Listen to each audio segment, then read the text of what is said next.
আজ বৃষ্টি পড়তেছে অনেক, তাই সবাই বলতেছে খিচুড়ি খাবে। আমি খিচুড়িটা কীভাবে রান্না করি আপনারা দেখেন। পেঁয়াজ আলু সব কেটে নিলাম, তেল বসালাম, তেলের মধ্যে পেঁয়াজগুলো ঢেলে তারপর আদা রসুন ব্যালেন করে এগুলো একসাথে দিয়ে এতে লবণ দিয়ে দিচ্ছি। এরপর আমি মাংসগুলো ঢেলে দিলাম। মাংসগুলো একটু নেড়ে চেড়ে আমি মশলাটা দিয়ে দিলাম। তারপরে এগুলারে আবার একটু নেড়ে চেড়ে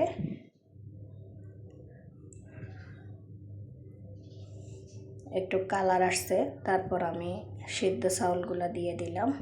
দেওয়ার পরে আবার একটু পানি দিলাম। পানি দেওয়ার পরে এটি 2 জাল দেওয়ার পরে আমি আলুগুলো দিয়ে দিলাম, কারণ এগুলো সিদ্ধ চাল অনেক সময় লাগে খিচুড়ি হইতে।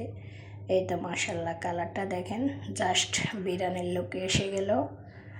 যার যার খেতে মন চায়, যারা পারেন না বাসা বাড়িতে থাকেন কিংবা প্রবাসে থাকেন, অবশ্যই এভাবে রান্না করে খাবেন। চ্যানেলটা সাবস্ক্রাইব করে দিবেন। আসসালামু আলাইকুম। স্বপ্ন ডেলি ভালোকে স্বাগত।